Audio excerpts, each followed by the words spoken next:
You don't talk about it because every time you try, it sounds like you're complaining. But deep down, you know something feels different. You see things others don't. You notice patterns no one mentions. You think 10 steps ahead while everyone else is still on step 1. And somehow, that doesn't make life easier. It makes it heavier. And if you've ever felt like your own mind is both your greatest strength and your biggest burden, this might explain why. Imagine this. You're in a group conversation. People are laughing, talking, sharing simple opinions. And you're there, but not really there. Because your mind is analyzing everything. The tone, the hidden meanings, what someone really meant when they said that one sentence. You want to switch it off, but you can't. So instead of joining in, you go quiet. Not because you have nothing to say, but because you have too much. And that's where it starts. The first struggle most high IQ people face, overthinking that never stops. It's not just thinking too much, it's thinking in layers. You replay conversations hours later. You imagine different outcomes. You question your own decisions, even the small ones. And the worst part? You're aware of it. But awareness doesn't always give you control. Pause for a second.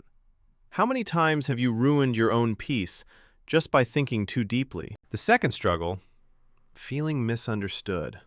Not because people don't care, but because they don't see what you see. You try to explain something that feels obvious to you, but it comes out complicated, and people either simplify it or dismiss it. So slowly, you stop explaining. You nod, you smile, you say, "Yeah, that makes sense," even when it doesn't. And over time, you start feeling alone, even in a room full of people.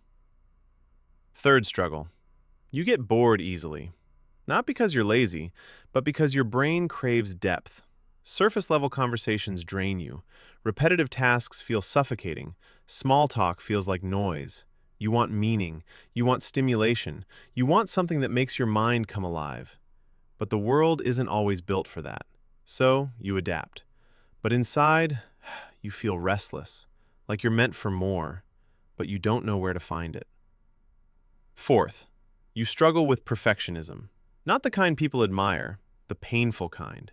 You set standards so high, even you can't reach them. And when you fall short, you don't just feel disappointed, you feel like you failed yourself. So you delay things. You overthink starting, because if it's not perfect, it feels pointless. And that's how intelligence quietly turns into self-sabotage. Fifth struggle, you question everything, including yourself.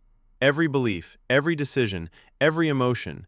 You don't just feel things, you analyze why you feel them. And sometimes, that disconnects you from actually experiencing life. It's like you're watching yourself live instead of living. And here's the twist most people don't realize. The smarter you are, the easier it becomes to doubt your own intelligence, because you see how much you don't know. Sixth, you feel emotionally intense, but hide it well. People assume you're calm, logical, put together, but inside, you feel things deeply. You just don't show it easily, because you've learned that not everyone understands depth, so you protect it. You keep your emotions controlled, contained. But sometimes, that control turns into suppression, and that suppression turns into quiet exhaustion. Seventh struggle. You struggle to connect. Not because you can't, but because it's rare.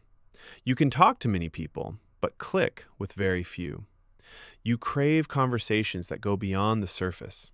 You want to feel mentally and emotionally understood, but when that connection doesn't happen, you don't force it. You withdraw. And slowly, your circle becomes smaller. Not by choice, but by necessity. Eighth, you live in your head more than reality. Your mind is your escape, your ideas, your thoughts, your imagined scenarios. They feel more engaging than the outside world, so you spend more time there, thinking, reflecting, creating. But sometimes you get stuck, because thinking about life is not the same as living it. Pause here.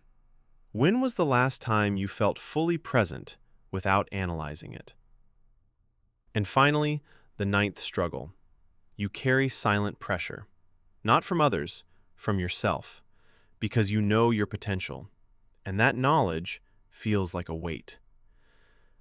You feel like you should be doing more, becoming more, achieving more, even when you're already doing enough. And no one sees that pressure, because from the outside, you look fine, maybe even ahead, but inside, it never feels like enough. Here's the part no one tells you. These struggles, they're not flaws, they're side effects of a mind that sees deeper, feels stronger, and thinks further than most. But depth without balance turns into heaviness. Awareness without control turns into anxiety.